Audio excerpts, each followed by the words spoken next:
মহান আল্লাহর দরবারে দোয়া করি, আল্লাহ যেন ওই আশাটা একজন রহমতের ফিরিস্তা দিয়ে পূরণ করে দেন।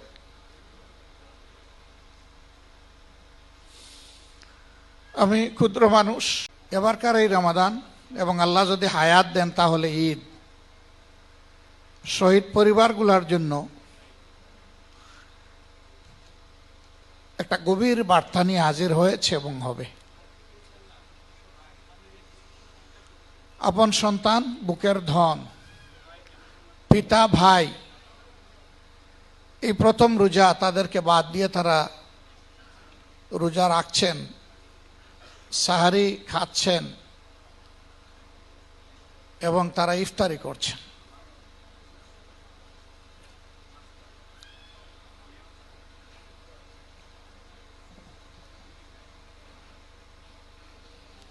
আমার বিশ্বাস পরিবারের এই সদস্যরা জীবনের অন্য সময়ের মতো এবার সাহারিতে আহার তাদের মুখে সেইভাবে উঠে না। সব আছে সামনে কিন্তু মুখে উঠে না। একই অবস্থা হয়তো বা ইফতারের সময়। মহান আল্লাহর দরবারে দোয়া করি, আল্লাহ তাআলা তাদেরকে সীমাহীন ধৈর্য ধারণ করার তৌফিক দান করুন।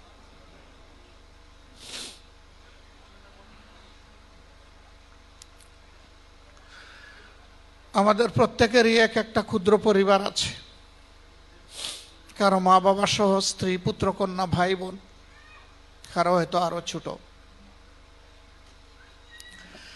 আমরা চেষ্টা করি সাহরি এবং ইফতার একসাথে বসে।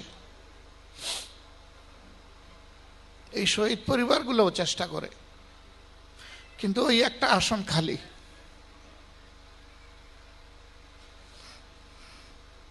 ওই আসনে বসার কেউ নেই।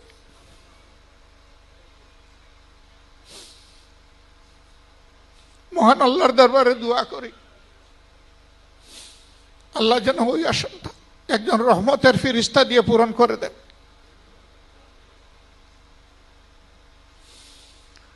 আমি ক্ষুদ্র মানুষ,